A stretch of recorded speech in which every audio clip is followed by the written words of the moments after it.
At 6:42 on a Thursday evening, my husband's family lifted crystal glasses and thanked him for 40 years of loyalty as if the man standing beneath the chandelier had built his life on honesty instead of theft. His sister praised his discipline. His brother praised his sacrifice. His mother, who never met an excuse she would not polish into a virtue, dabbed at her eyes and called him the backbone of the family. Around us, silverware tapped porcelain, waiters refilled wine, and everyone in the private room at Bellwether's Steakhouse smiled at a man who had spent the previous 19 months quietly draining my future into accounts he thought I would never find. No one knew what was in my purse. Not the thick cream envelope tucked beside my wallet.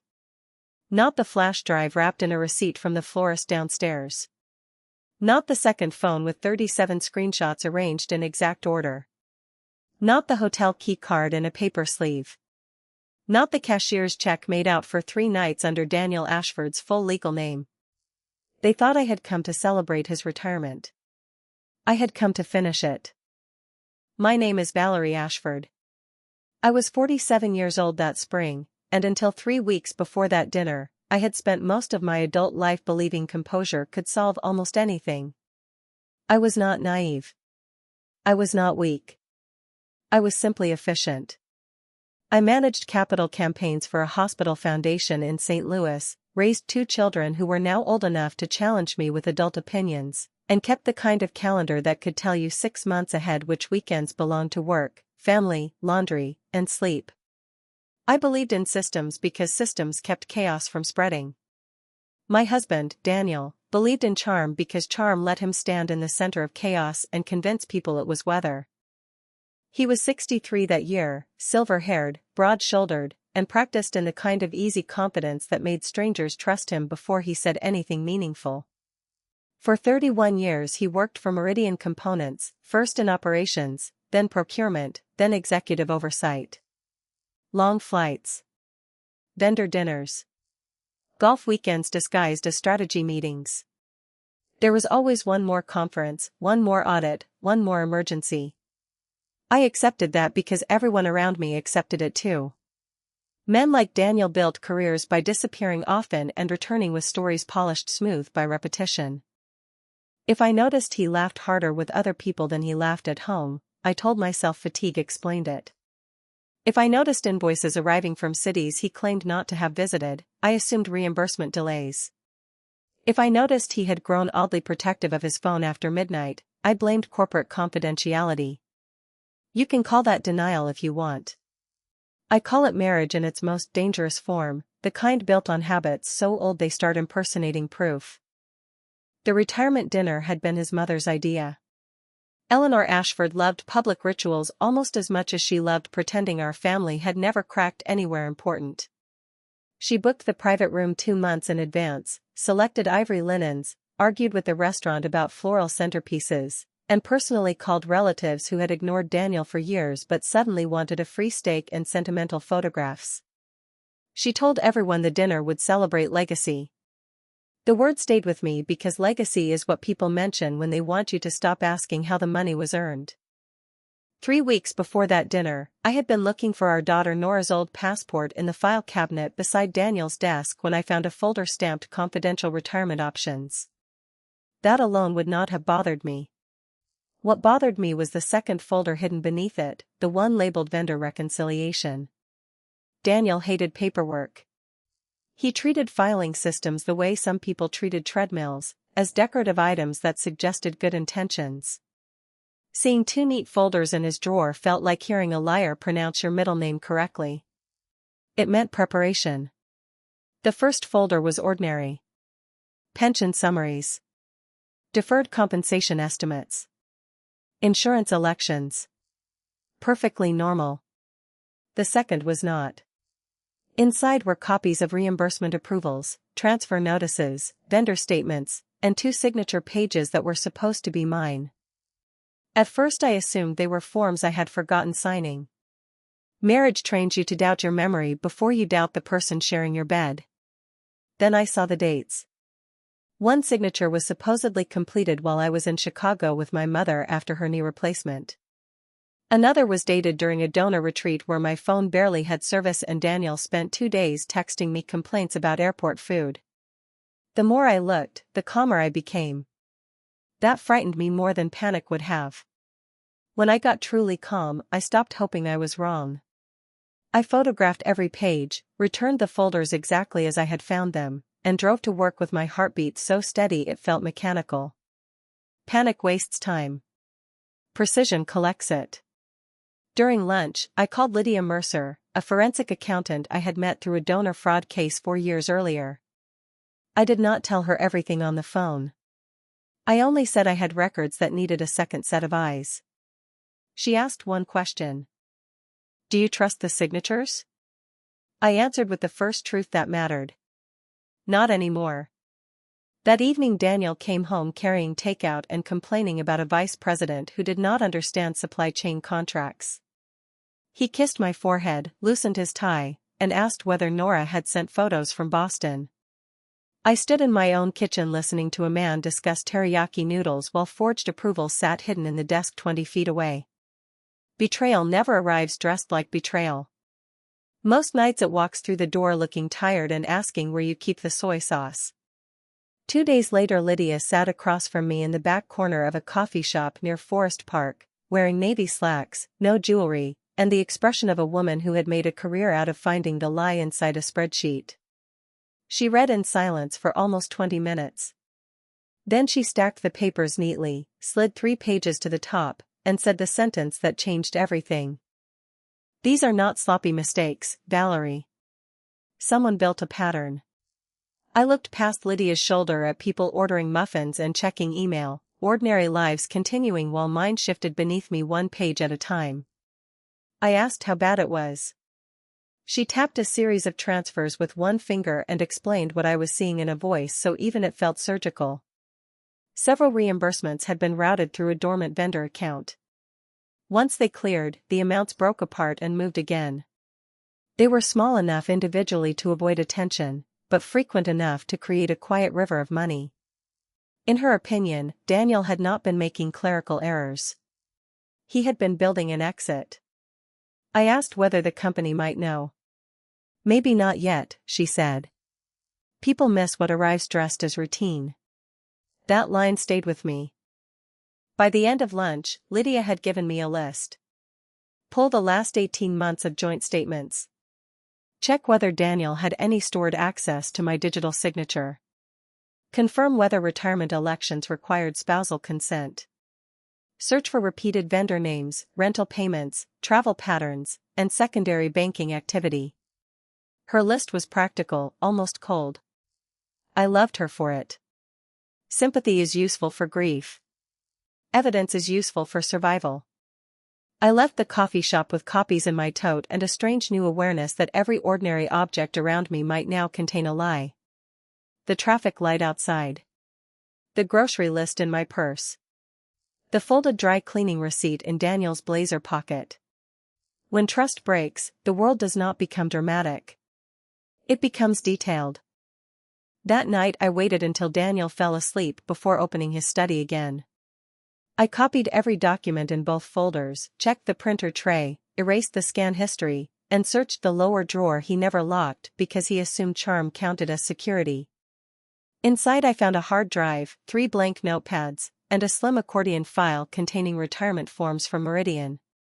Buried between them was a spousal consent packet requiring my signature before a large payout could be released at retirement. My signature line was flagged with a sticky tab. I read the packet twice. Without my consent, Daniel could not move a substantial portion of his deferred compensation into the account he had selected. The account number was partially masked, but not fully. I photographed it, copied the packet, and returned everything exactly as it had been. Then I stood in the doorway of his study and watched him sleeping on the couch where he had drifted off watching cable news. His hand rested on his chest. His mouth hung slightly open. He looked harmless. That is the most dangerous kind of liar, the one who can rest while standing on someone else's neck. The next morning I told Daniel I might need to miss part of the retirement dinner because my board chair was threatening to schedule a late donor call. He smiled and said he understood. His relief was almost invisible, but I saw it. He wanted me present enough to sign, not alert enough to question. Over the next 4 days, I became 2 women. Outwardly, I was the wife people expected. I answered texts about centerpiece colors. I approved the menu. I reminded our son Eli to wear a tie and not his favorite boots. I asked Nora whether her train from Chicago would arrive before cocktail hour. Inwardly, I became an archivist of my own marriage. Every email. Every statement. Every reimbursement. Every hotel charge. Every unexplained transfer. I built timelines the way some people build barricades. Lydia introduced me to Simone Klein, a financial litigation attorney whose voice was soft enough to make people underestimate her. Simone reviewed the records, requested expanded transaction data through my bank, and asked 3 questions in rapid order. Did Daniel ever have access to my password manager? Yes, years ago. Did he know where I kept my digital signature files? Probably. Did anyone in his family know the details of our finances? Only what he chose to tell them. She nodded as though that confirmed something she already suspected. Within 48 hours, the pattern widened. Daniel had not only rerouted reimbursements. He had used copies of my signature to approve transfers from a joint brokerage account that my father had helped me establish long before I met him. The amounts were modest at first. $2,700. $4,100. $3,500. Then larger. $9,000. $12,000. $15,000. Spread over 19 months, the total crossed $180,000. I stared at the final number on Simone's legal pad and felt something inside me go still. The affair, when I finally discovered it, was almost an afterthought. The second phone bill had been the clue. Daniel claimed his company had issued him a temporary device for travel. Meridian denied it. Simone subpoenaed additional records through a corporate contact who owed her a favor. The phone had been active for 11 months, billed to a private mailbox downtown, and linked to hotel reservations, rideshare receipts, and jewelry charges. The call history pointed again and again to one name, Marissa Vale. I knew Marissa. She was 32, worked in vendor relations at Meridian, and had once stood in my kitchen balancing a wineglass while complimenting my herb garden. She called Daniel down with the ease of someone who had practiced intimacy in public without appearing reckless. I remembered thinking she was polished. I remembered her hugging me goodbye. I remembered nothing else because betrayal rarely asks permission before rewriting old scenes. Simone found more. A 1-bedroom apartment in Clayton leased under Marissa's name. Furniture delivery. Utility setup. Parking fees. A storage unit. Designer purchases timed to Daniel's travel dates. His hidden account was funding both their escape and the performance of his retirement. Then Lydia found the part that made me sit down. Daniel had listed the deferred compensation transfer account under a revocable trust created 6 months earlier. The trust included 1 beneficiary. Not me. Not our children. Marissa. I laughed when I saw it. Not because it was funny. Because sometimes the truth arrives so naked you either laugh or let it crack your spine. Simone did not laugh. She only slid a legal pad toward me and said, "We need to decide whether you want a quiet takedown or a memorable one." I thought of Eleanor's speeches. Daniel's sticky tab. The family photographs that would be taken at bellwethers. Then I thought about the years I had spent making other people comfortable while they used my silence as furniture. I want him to hear applause, I said. And then I want him to hear consequences. Planning a public reckoning is less glamorous than people imagine. There was no dramatic music. No satisfying montage. Mostly there were legal drafts, conference calls, scanned exhibits, and the slow work of making sure no one could later say I had acted recklessly. Simone was insistent about that. Anger can be discredited. Documentation cannot. First, she filed emergency notices to restrict movement from the affected accounts. Then she prepared a formal demand letter and a parallel packet for Meridian's compliance office. Lydia organized the financial timeline into something brutal and elegant, a clean sequence of signatures, transfers, false reimbursement routes, and linked expenses. I handled the domestic logistics. I changed the password on my personal cloud storage, removed Daniel's access from our insurance portals, and quietly moved my grandmother's jewelry into a safety deposit box. I did not touch anything that could be framed as vindictive. I only secured what was already mine. The house, fortunately, was mine in every sense that mattered. My grandmother had helped me purchase it before Daniel and I married. We had renovated it together. We had raised children there. We had hosted his family's holidays there. But the deed had never changed. Daniel used to joke that he lived there on charm alone. He had never understood that jokes become evidence when the right people start listening. Nora arrived from Chicago the Monday before the dinner, dropping her weekender by the stairs and studying me with the same sharp gray eyes she inherited from my father. She was 24, finishing graduate school, and had already learned that people often reveal themselves by the details they leave out. "You're too calm," she said that first night in the kitchen. "I'm busy," I answered. She waited. That was always Nora's method. She did not push. She simply held silence until the truth either stepped into it or admitted it was hiding. By midnight I told her everything. Not every amount. Not every document. Just the architecture of the betrayal. The forged signatures. The hidden transfers. Marissa. The trust. The retirement consent packet. Nora listened without interruption, one hand wrapped around a mug of tea gone cold. When I finished, she did not cry. She looked toward the den where Daniel was watching sports highlights and said, very quietly, "So he thought retirement was the same thing as escape." "Yes." "And he expects you to smile through dinner." "Yes." She nodded once. "Do you need me there for support or for witness?" That was my daughter. No theatrics. Just role definition. "For both," I said. Our son Eli arrived the next afternoon from Kansas City with his fiancée Tessa and a garment bag slung over one shoulder. Eli had Daniel's height and my habit of reading a room before speaking. Tessa, on the other hand, missed nothing and feared no discomfort.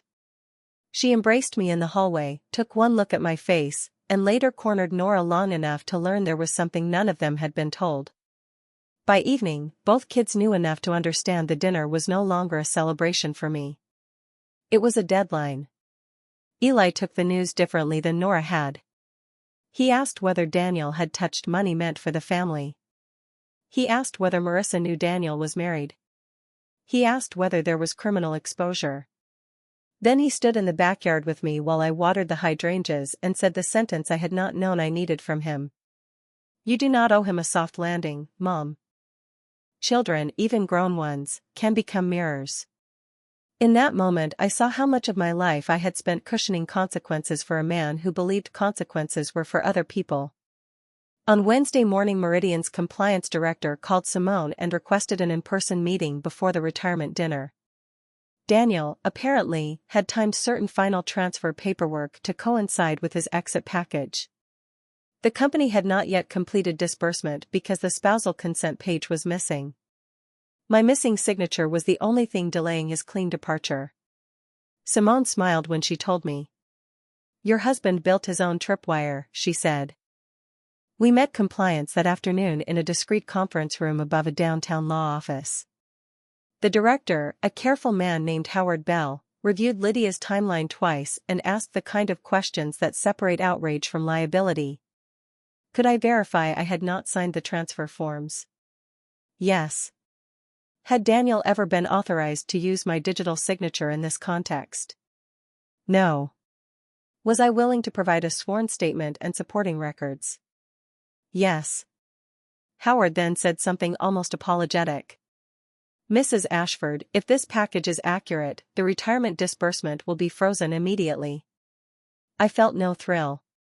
Only relief. Consequences, I had learned, feel less like revenge and more like oxygen.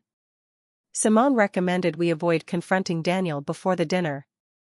Let him proceed as though everything was intact. Let him make speeches. Let him lean on reputation. Men who spend years curating an image rarely notice the frame cracking until the glass is already on the floor. That night I packed my purse with the precision of a woman preparing for surgery. The cream envelope held the notarized affidavit, copies of the fraudulent signatures, and Simone's preliminary demand letter. The flash drive contained the financial timeline, call records, screenshots of messages between Daniel and Marissa, and the trust documents naming her as beneficiary.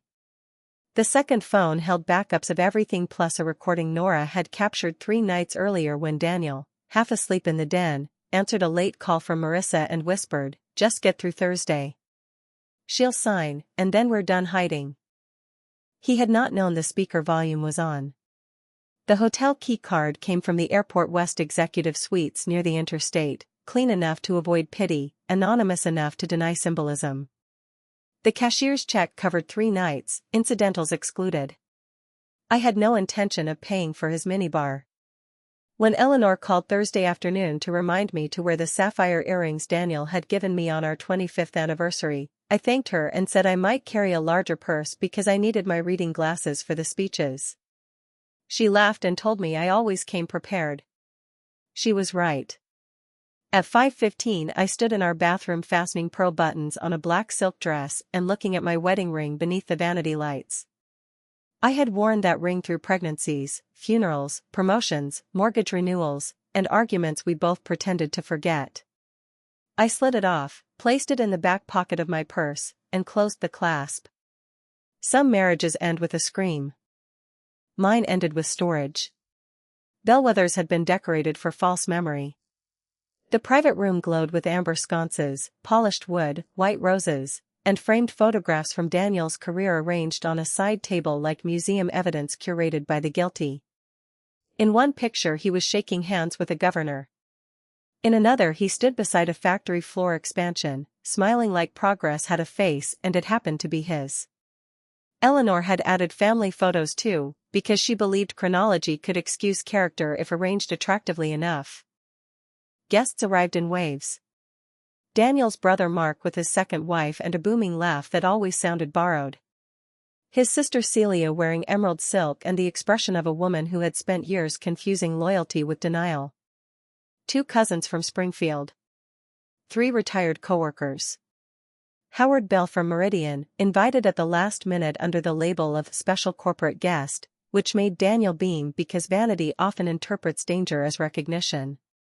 Howard brought a colleague from internal counsel, a quiet woman named Priya Shah who introduced herself to me with a handshake so brief no one noticed. Simone entered 10 minutes later in a navy sheath dress, not as my attorney but as a friend from the foundation circuit. Eleanor, who considered herself an expert on everyone else's relationships, welcomed her warmly and seated her 2 chairs away from me. Nothing alarms the blind more than confidence they believe they understand. Daniel worked the room exactly as he always had. One hand on shoulders. Wore my contact. Small stories polished for easy laughter. He kissed my cheek when I arrived and whispered, "Thank you for doing this. Tonight means a lot." I smiled. I know. That was the advantage of truth. It made simple sentences heavy.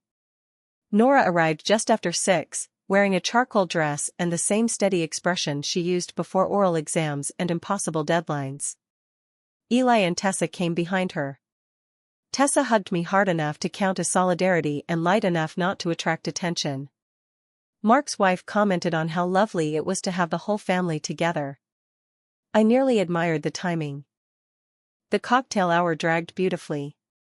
Daniel accepted congratulations like tips from a world he believed he had already manipulated into safety.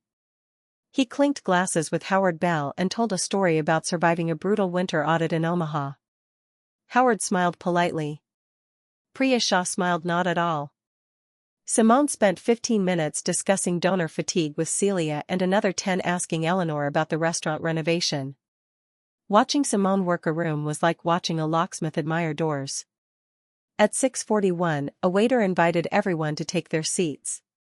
Eleanor had arranged the room with Daniel at the center of the long table, herself on his right, me on his left. Family fanned outward by blood and habit. Howard, Belle and Priya sat near the far end. Simone sat halfway down across from Nora. The side table with speeches, gifts, and framed photographs stood directly behind Daniel's chair. My purse rested against my feet. The first toast came from Mark, who claimed Daniel had taught him everything he knew about resilience, negotiation, and keeping a cool head under pressure. This was untrue. Mark was impulsive, loud, and financially careless. Daniel had spent years cleaning up his messes and then reminding everyone he had done so.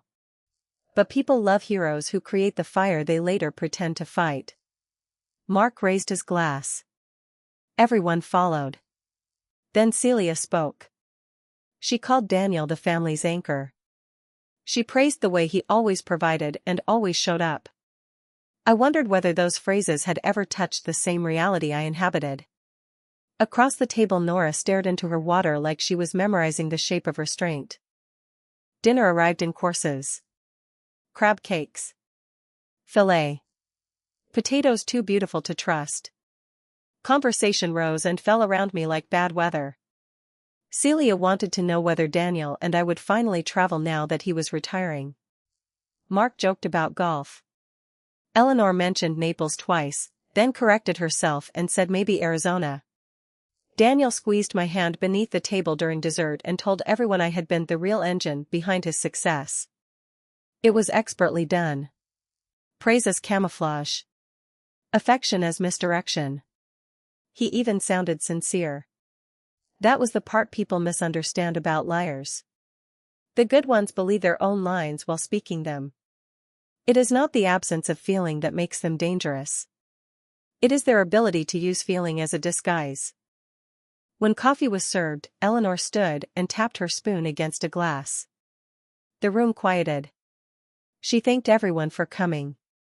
She recalled Daniel's first day at Meridian, his work ethic, his integrity, his selfless devotion to family. She thanked me for supporting him through every long year. Then she began to cry in the practiced way women of her generation sometimes do when sentiment becomes a performance they can no longer separate from identity. Daniel rose to embrace her while the room applauded. I looked at my purse. Inside it were the remainder of his borrowed future, arranged by category. Eleanor sat. Mark stood again. More laughter. A story about Daniel missing Thanksgiving once because of a plant shutdown. Celia followed with a memory from childhood involving a broken bicycle and Daniel's generosity. By the time Daniel finally rose to give his own speech, the room had been softened into exactly the condition he preferred, nostalgic, overfed, and eager to believe. He thanked Meridian. He thanked his team. He thanked his mother for teaching him discipline and his late father for teaching him the value of a good name. He thanked our children, who sat very still. Then he turned toward me and said the line he must have rehearsed. And most of all, I need to thank Valerie. She has stood beside me through every chapter. Anyone here who knows me knows I would be lost without her. The room warmed around the sentence. Eleanor put a hand to her chest. Someone murmured ah.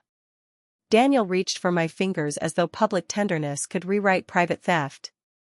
Then he smiled in that gentle, persuasive way of his and added, honey, after everything tonight, maybe you'd say a few words too. I looked at him for a full second. He thought he was handing me a compliment. He was handing me a microphone. I stood slowly, smoothing the front of my dress with one hand and resting the other on the back of my chair as if I needed balance. I did not, but appearances matter. Calm people make others nervous because they reveal how much noise everyone else depends on. Of course, I said. The room settled. Chairs quieted. Even the waiters seemed to drift farther back. Daniel stepped aside with the gallant posture of a man expecting gratitude. He had always loved applause best when he could stand inside someone else's affection to receive it. I lifted my water glass, not to drink, but to give my hands a purpose. I want to thank everyone for being here, I began. Family. Friends. Coworkers. People who have known Daniel for decades and people who know him mostly through stories. I paused just long enough to let the room soften again. It takes a long career to build a reputation. It takes discipline, memory, and a certain talent for repetition. A few people smiled. Daniel did too. That was the thing about traps. The cleanest ones still look like compliments until the floor disappears. I have listened tonight to stories about integrity, I continued. Commitment. Sacrifice. Loyalty. And I think those words matter. Not because they sound good in speeches, but because they become expensive when they are missing. Mark frowned first. Celia stopped smiling second. Nora did not move at all. Daniel gave a small laugh and touched my elbow. Val, maybe keep it light. I turned my head and looked at him the way you look at a stranger who has mistaken your patience for permission. I am, I said. Lighter than I have been in weeks. No one laughed. I bent, opened my purse, and withdrew the cream envelope. You could feel the room register the change before anyone understood it. Paper has a sound all its own when it enters a celebration uninvited. I placed the envelope beside Daniel's dessert fork. For the last 3 weeks, I said, I have been reviewing some financial records connected to our household, Daniel's retirement paperwork, and several transfers authorized with my forged signature. The word forged moved through the room like a dropped glass. Eleanor blinked. Valerie, what are you talking about? I'm talking about a pattern of transfers totaling $180,000 from accounts Daniel had no right to access in the way he did. I kept my voice even, almost conversational. I'm talking about reimbursement routes through dormant vendor accounts. I'm talking about a deferred compensation trust naming a beneficiary who is not me and not our children.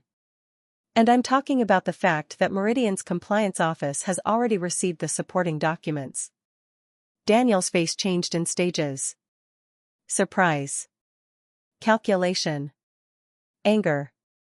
Then a fast, practiced smile meant for damage control. Okay, he said, palms out.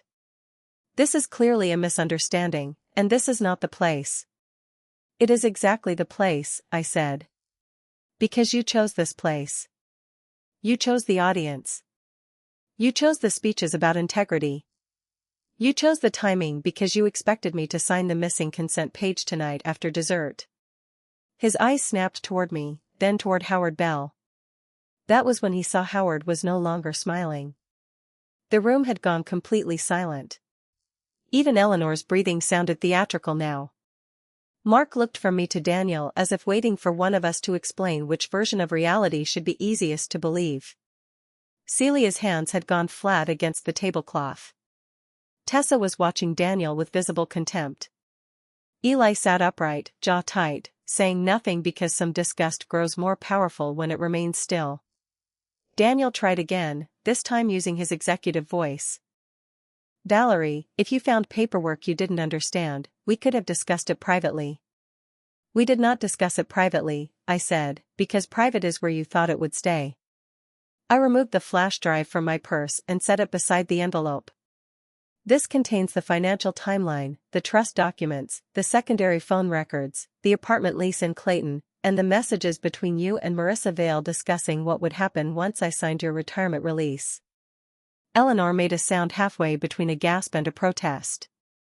Marissa who? Daniel looked at his mother, then at me. His voice dropped. You went through my private files? No, I said. I went through my marriage. That was the line that broke the room. Celia pushed back from the table first. Mark swore under his breath. Eleanor whispered Daniel's name as though saying it softly might shrink the facts. Howard Bell cleared his throat and addressed Daniel with painful professionalism. Mr. Ashford, under the circumstances, Meridian has frozen your retirement disbursement pending full review. We will need you to surrender any active company devices and refrain from contacting relevant personnel regarding financial records. Daniel stared at him. You can't be serious. Howard did not answer immediately. Priya Shah did. We are extremely serious. Daniel's gaze swung back to me, and for the first time all evening I saw it plainly. Not shame. Not regret. Fear. Real fear is quiet. It drops the posture first. This is insane, he said. Marissa is a consultant. The trust is temporary. The transfers were reimbursements. Valerie is overreacting because she saw numbers without context. Lydia had warned me about this. Liars do not retreat from exposure. They litigate language. So I reached into my purse again and removed the second phone. Then perhaps context would help. I unlocked the screen, tapped the audio file Nora had captured, and set the phone near the center of the table. Daniel's sleepy voice filled the room, unmistakable and intimate. Just get through Thursday. She'll sign, and then we're done hiding. A woman's voice answered, soft and laughing. I already bought the champagne, Dan. No one moved. For a second the only sound in the room was the restaurant ventilation above us and the faint rattle of ice melting in abandoned glasses. Daniel's face lost what color it had left. He looked toward Nora as if he had just realized children become witnesses whether parents want them to or not. Eleanor rose halfway from her chair. This can't be real. It is, Nora said. Her voice was calm, but the hurt inside it landed harder than any shout. Daniel began to speak again, but Simone stood before he could find a sentence worth hiding in. She did not raise her voice. She did not need to. Daniel, she said, you should stop talking now. He turned fully then, recognition finally catching up to consequences. Who the hell are you? A friend of Valerie's, Simone answered. And the attorney representing her interests. Some nights a room changes all at once. Other nights it changes item by item. A fork left untouched. A mother sitting down too hard. A son refusing to look at his father. A man realizing the woman beside him had stopped being his cover and become his reckoning. Daniel did what arrogant men often do when their mask finally cracks. He reached first for volume. This is unbelievable, he snapped. You brought a lawyer to a family dinner? You set me up in front of my mother? Eleanor flinched at the word mother as if that were the injury worth preserving. I remained standing. No, Daniel, I said. You set yourself up the moment you decided my signature was easier to steal than my consent was to earn. He looked around the table for support. Mark gave him none. Celia looked sick. Howard Bell was already messaging someone under the table. Priya Shah had her legal pad open. Eli's face had gone still in the way it did when he was deciding whether anger was worth the oxygen. Tessa, unsurprisingly, looked ready to throw the dessert forks one by one if asked. Daniel lowered his voice and tried a different script. Valerie, whatever this looks like, we can sort it out. You're emotional.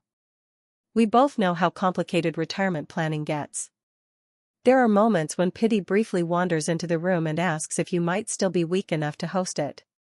I felt that moment pass and kept speaking. I am not emotional, I said. I am documented. That landed harder than shouting ever could have.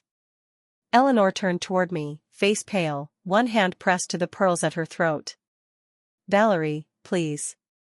If there's been some mistake, this does not need to become a spectacle. I looked at her with more tiredness than anger. It became a spectacle when you built a dinner around his integrity while he was preparing to move retirement assets into a trust for his mistress. The word mistress hit her like cold water. Celia actually covered her mouth. Mark muttered, Jesus Christ, and leaned back as if distance might protect him from association. Daniel pointed at me, an ugly gesture because it belonged to a man suddenly forced to live without choreography. You don't know what you're talking about. I opened the envelope and slid the top page toward him. It was the copied trust document, neatly flagged, Marissa Vale's name impossible to misread. Behind it came the apartment lease. Then the timeline of transfers. Then the reimbursement chain. I did not scatter them dramatically. I placed them one by one, because evidence deserves manners even when people do not. Read as much as you like, I said. You had 19 months. He did not touch the pages. The silence that followed was almost educational. Everyone at that table learned something different inside it. Mark learned Daniel's confidence had always depended on poor lighting.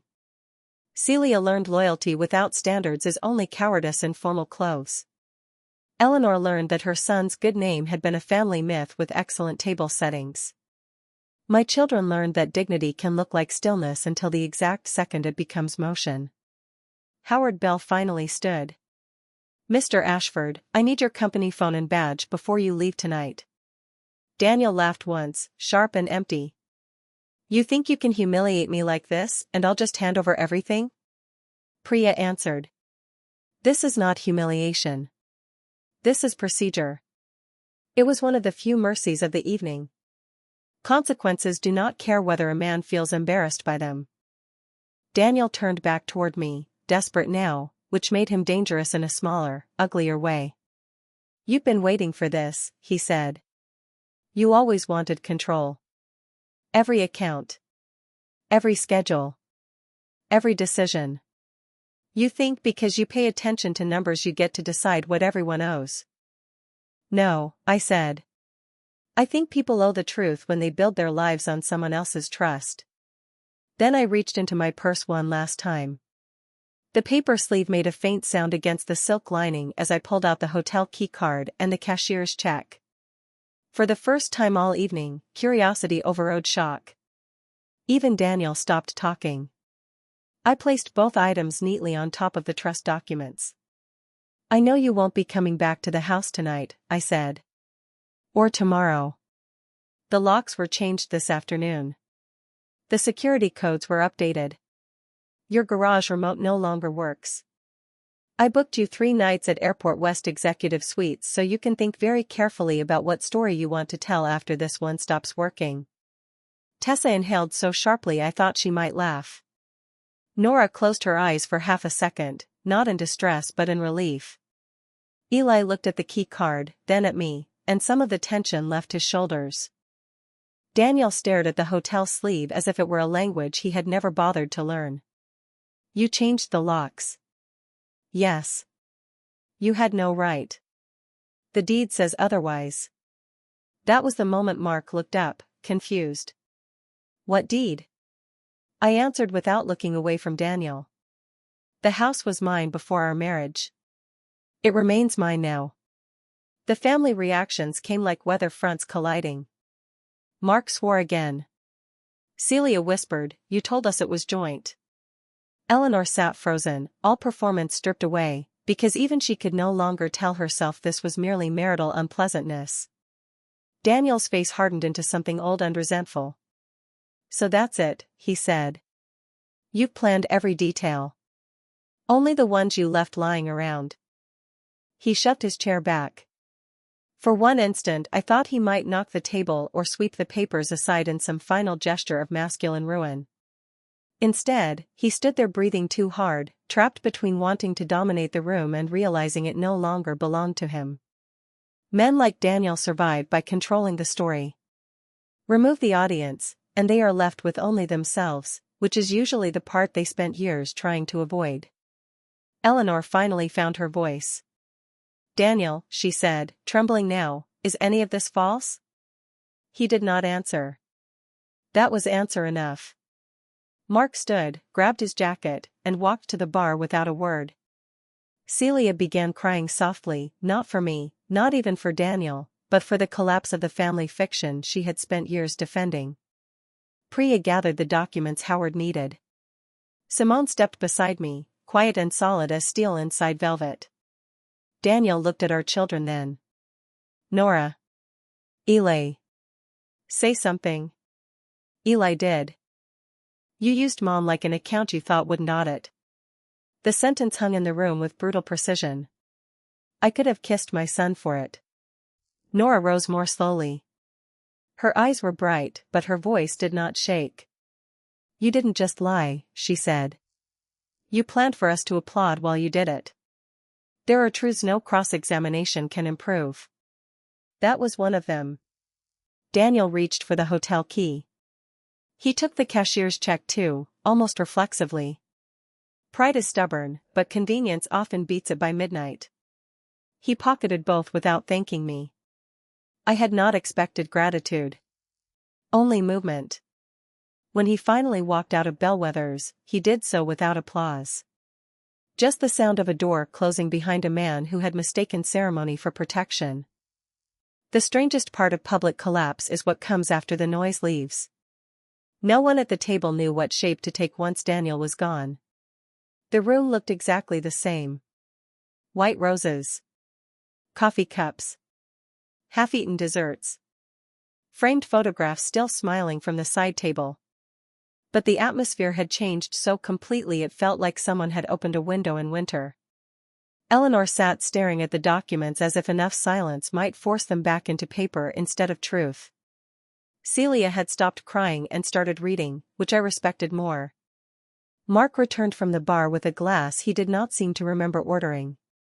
Howard and Priya quietly packed what they needed and gave Simone their direct numbers before leaving through the private side door. There would be a formal process. There always is.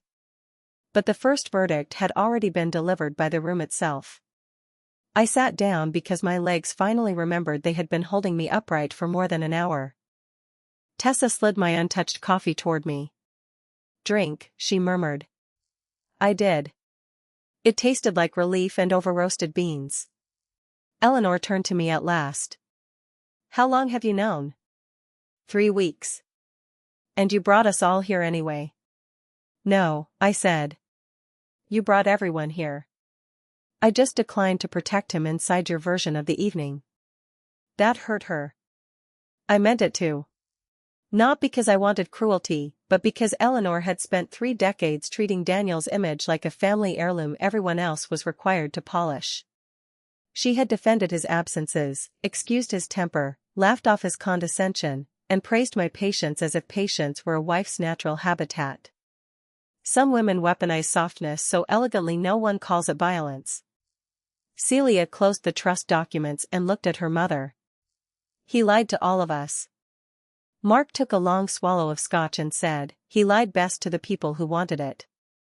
No one answered. The bill arrived in a black leather folder. Eleanor reached for it automatically, then stopped. For years Daniel had loved making grand gestures over checks. Tonight I opened my purse, removed my own card, and handed it to the waiter before anyone could speak. "I've got it," I said. Eleanor looked startled. "Valerie, you don't have to pay for this." I met her eyes. "I know. I'm choosing to." That mattered to me. I would not allow the final record of that night to include the possibility that Daniel had financed even one more piece of theater with money tied to me. Outside Bellwether's, the air had turned cool and damp. The city smelled faintly of rain and traffic. Nora slipped her arm through mine as we walked toward the valet stand. Eli stayed close on my other side, not hovering, just present. Tessa carried the envelope and flash drive in her clutch because she understood that sometimes support is logistical. Behind us, Eleanor called my name. I turned.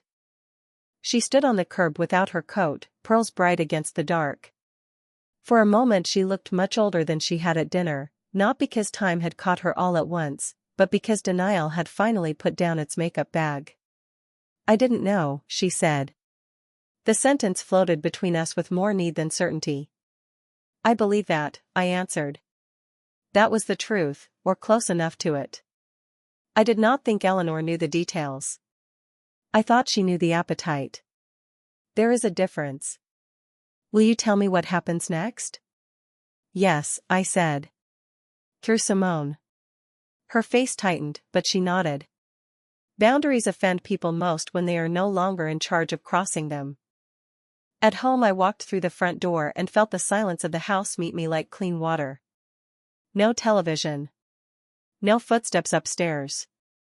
No soft vibration of Daniel's hidden second phone charging in a drawer. Nora kicked off her heels in the hallway. Eli opened the kitchen cabinet and found the emergency chocolate chip cookies I pretended I did not keep. Tessa poured wine. We sat at the island under pendant lights and let the adrenaline wear itself down. No one talked for a while. Then Eli said, "Did he really think you'd sign?" "Yes." "Why?" I considered the question. "Because he confused reliability with surrender." Nora smiled without humor. "That sounds like him." Around midnight Simone called with the first updates. Meridian had suspended Daniel's final disbursement pending review, secured his company access, and requested a full forensic examination of the vendor channels. The bank had placed additional holds on link transfers. She wanted me in her office at 9 the next morning to finalize filings. Her voice remained calm, but I could hear satisfaction underneath it, the professional kind that comes when the facts are clean and the guilty have already started stumbling over their own explanations. After I hung up, I wandered into the den and looked at the leather chair where Daniel used to read the paper on Sundays. A throw blanket lay folded over one arm. His reading glasses still sat on the side table beside a biography he had claimed he meant to finish. The room looked intact. That was the odd cruelty of betrayal. It wrecks meaning long before it wrecks furniture. I slept harder than I expected. Not peacefully. Just deeply, like someone whose body had finally decided it could stop bracing for impact because the collision had already happened. By morning Daniel had left 6 voicemails and 12 texts. The first few were furious. The middle ones were pleading. The final one tried to sound reasonable, which is how liars beg when pride starts running out of cash. Simone listened to them in her office and told me not to respond. "People who lose control hate paper trails," she said. "Let him keep creating one."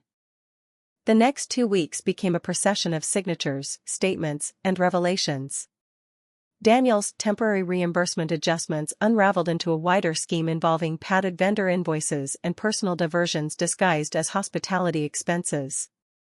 Marissa's apartment had been partially furnished with corporate gift cards. A storage unit contained luggage, framed art, and a boxed espresso machine still in its packaging. The revocable trust had been amended twice in 8 months, each time shifting more of the projected retirement payout away from any legal or moral claim my children might reasonably expect. Eli read every filing. Nora read none of them. Both reactions made perfect sense. I changed more than locks after that. I changed the emergency contacts on my medical forms. I changed the beneficiary designations Daniel had once sat beside me while I completed. I changed the code to the garage, the alarm phrases, the streaming passwords, the grocery app, and the habit of listening for his car in the driveway after 7. Freedom rarely arrives as one glorious door. Usually it arrives password by password. Daniel tried 3 strategies before he accepted that none of them would restore the life he had assumed would keep waiting. First came outrage. Through his attorney, a glossy man with careful hair and flimsy confidence, he accused me of humiliating Daniel publicly and interfering with retirement assets that were, in his words, functionally marital. Simone answered with deeds, account origin records, signature comparisons, and a spreadsheet so devastating it reduced most of his argument to punctuation. Then came minimization. Daniel claimed the transfers had been temporary loans. He said Marissa was a consultant he had grown close to during a stressful transition. He said the trust had been a placeholder. He said the second phone had been a matter of discretion because I was intense about boundaries. That word almost made me laugh. Men who depend on your labor often describe your limits as a personality flaw. Finally came nostalgia, always the last refuge of a man who has exhausted deception and still wants access. He sent a letter in his own handwriting, not through counsel, on ivory stationery from a hotel business center. He wrote that marriages go through seasons. He wrote that pressure changes people. He wrote that he still loved me in ways he had failed to show properly. He wrote that no one should throw away 31 years over misunderstandings amplified by lawyers. I read the letter once in Simone's office and slid it back across the desk. "This is not remorse," I said. "It's branding." She smiled. Exactly. Meridian's investigation moved faster than Daniel expected because corporate loyalty becomes very selective when liability enters the room. Howard Bell called Simone in the third week to confirm what Lydia had suspected from day one. Daniel had used dormant vendor codes, manipulated approval timing around travel, and relied on copied signature files to simulate consent. Internal counsel referred portions of the matter to outside investigators. Criminal exposure was discussed. Whether it would be pursued depended on thresholds, restitution, and how much Meridian wanted to avoid headlines. Daniel had always understood institutions. He simply forgot institutions stop admiring you the moment paperwork points in another direction. Marissa disappeared from Clayton before month's end. The apartment lease was broken. The storage unit emptied overnight except for packaging materials and a cracked floor lamp. She left Daniel two things: a forwarding trail too thin to follow easily and an email later recovered in Discovery, informing him that she had not signed up to drown for a man who lied about the depth of the water. For once, I admired her language. Eleanor called twice during those weeks. I let both calls go to voicemail. Her messages were restrained, almost formal. She said she was trying to understand. She said families survive difficult truths if people choose grace. She said Daniel was not well. That last part drew no response from me. Plenty of people feel unwell when consequences interrupt their preferred narrative. Celia reached out separately and asked to meet for coffee. Against Simone's advice, I went. Not because I owed anyone, but because curiosity can be useful when pain settles into fact. We met in a bakery in Ladue on a gray afternoon that smelled like butter and rain. Celia looked exhausted, expensive, and suddenly human. I keep replaying the dinner, she said after the waitress left. I thought I knew what was happening in my own family. You knew the version Daniel rewarded, I answered. She flinched, but not defensively. Then she told me something I had not known. 6 months earlier Daniel had asked Mark for a short-term loan, claiming he needed bridge liquidity before retirement.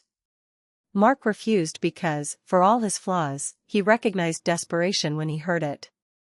A month after that, Daniel told Eleanor he might need to stay downtown occasionally while consulting on transition projects.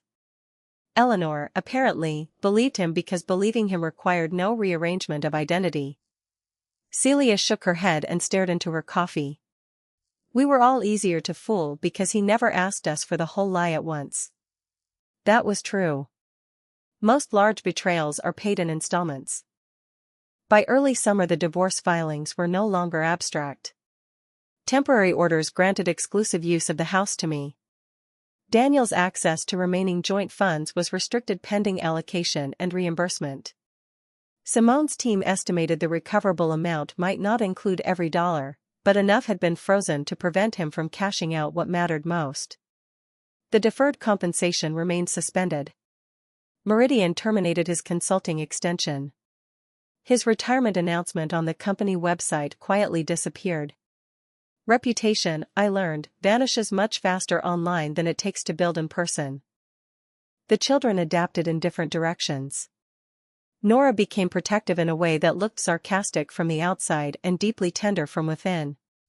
She sent me articles about solo travel, changed the smoke detector batteries without telling me, and once arrived on a Friday night with tulips and Thai food because, as she put it, betrayal does not get the whole weekend. Eli grew less verbal and more present. He fixed the loose gate latch, helped me reorganize the garage, and reviewed the home security footage whenever packages arrived. Tessa simply treated me as if I had done nothing shameful, which turned out to be one of the greatest gifts of all. Daniel, meanwhile, moved from the hotel to a furnished rental and began selling small pieces of his own myth. Golf clubs. Watches. The vintage amplifier he once said he would pass to Eli. Pride has a garage sale phase if you wait long enough. The only time I saw him in person before mediation was outside the courthouse on a humid Monday in June. He looked thinner, angrier, and older in the way some men do when admiration can no longer be rented by the hour. He started toward me as if we were still a couple with private language available. Valerie. I stopped but did not step closer. "I need you to know I never meant for this to happen like this," he said. I studied his face, the familiar architecture of it altered now by desperation and bad sleep. "That sentence means nothing," I answered. His expression tightened. "After everything we built?" "No," I said.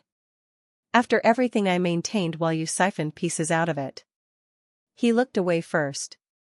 "That mattered more than it should have. Some victories are financial. Some are legal. Some are as small and sacred as refusing to carry a man's preferred version of himself any longer." Mediation lasted 7 hours and confirmed what I had already suspected. Daniel did not want fairness. He wanted distance from consequences expensive enough to hurt and close enough to feel like compromise. He wanted the house even though he had no claim to it because, as Simone later observed, men like Daniel often confuse possession with absolution. He wanted selected investment offsets, partial spousal support language, and mutual non-disparagement broad enough to function as moral bleach. In exchange, he offered urgency, fatigue, and the weak promise that dragging things out would be unpleasant for everyone. He was right about one part. Unpleasant, however, is not persuasive. Simone dismantled his proposals line by line. Premarital property remained premarital property. Reimbursement claims tied to fraudulent transfers were documented. Personal expenditures linked to Marissa and the apartment were traceable. His side tried emotional fog, then technical jargon, then the ancient male strategy of implying a woman must surely want peace more than accuracy. They had not understood the most important thing about me. I had already paid for peace once. I was not buying it again. By August the settlement terms were largely complete. Daniel kept what was unquestionably his and lost nearly everything he had tried to smuggle into legitimacy. The recoverable funds were restored in stages. Meridian negotiated its own terms with him separately, and though I never learned every detail, I knew enough to understand that retirement had become a legal category, not a celebration. His title disappeared from printed materials. His old co-workers stopped calling. His birthday passed without a family dinner. Reputations collapsed loudly at first, then quietly for a very long time. Eleanor eventually asked to see me in person. I chose a sunlit cafe, public and neutral. She arrived 10 minutes early, no pearls this time, just a beige cardigan and the careful posture of someone learning what age feels like when certainty deserts you. We talked about practical matters first. Holiday plans. Mailing addresses. Which family photos the children might still want copies of. Only after the coffee cooled did she say what she had clearly been rehearsing. I keep wondering whether there was a moment I should have stopped him. I watched people pass outside the window, strangers carrying flowers, laptops, umbrellas, ordinary burdens. "Yes," I said. "Probably several." She nodded as if relief and grief had become impossible to tell apart. "I loved him," she whispered. "I know. That doesn't excuse anything." "No." Another pause. Then she asked the only useful question left. "Do you hate him?" I considered it seriously. Hate is heavy. It asks for maintenance. It wants updates. "No," I said at last. "I think he mistook being loved for being entitled. And I think he spent so many years curating a version of himself that he forgot character still exists when no one is watching." Eleanor cried then, quietly and without audience. For the first time in 3 decades, I felt no need to comfort her into a more convenient reality. The house changed after that, though not all at once. I repainted the den. Removed the leather chair. Sold the oversized dining set Daniel had insisted made us look established. Nora helped me choose a lighter rug for the living room. Eli built shelves in the garage and finally took the amplifier his father sold too quickly to get first rights over. Tessa convinced me to host a fall dinner for friends instead of canceling every gathering associated with the previous year. She said empty rooms can become superstitions if you let them. She was right. In October, nearly 5 months after Bellwether's, I returned to the restaurant for a fundraising lunch. Same amber lights. Same polished wood. Same private room visible through the hallway doors, though it was decorated that day for a pharmaceutical retirement brunch I had no interest in examining. I paused for only a second. Not because I was afraid, but because survival deserves witnesses, even if the witness is simply your own memory agreeing that you are no longer standing where you used to kneel emotionally. At lunch a donor asked whether I was traveling anywhere now that life had settled down. I surprised myself by answering honestly. Yes, I said. I'm going to Maine in November. Alone. The word alone no longer sounded like a wound. It sounded like room. That evening I came home to find a package on the porch. No return name. Inside was the sapphire earring box Eleanor had mentioned the night of the dinner. I opened it expecting jewelry. Instead, inside was my wedding ring, the one I had tucked into my purse before bellwethers and later left in Simone's office safe while paperwork moved. Under it sat a short handwritten note from Simone. Thought you should decide its future yourself. I turned the ring in my palm beneath the kitchen light. Gold. Wait. Years compressed into a circle small enough to disappear into a drawer. I thought about melting it down. Selling it. Throwing it into the Mississippi. In the end I placed it in a little ceramic bowl by the window above the sink and left it there for a week, just long enough to prove it had become an object instead of an obligation. Then I sold it and used the money to buy my train ticket to Maine. People like Daniel believe betrayal is a private act until consequences become public. People like Eleanor believe image can hold a family together if everyone agrees not to test the stitching. I used to believe steadiness meant enduring more than was fair because somebody had to keep the structure standing. I know better now. Steadiness is not the same thing as silence. And dignity is not what you preserve for someone who is stealing from you. Sometimes dignity is the moment you open your purse, lay the evidence on the table, and let the truth eat first.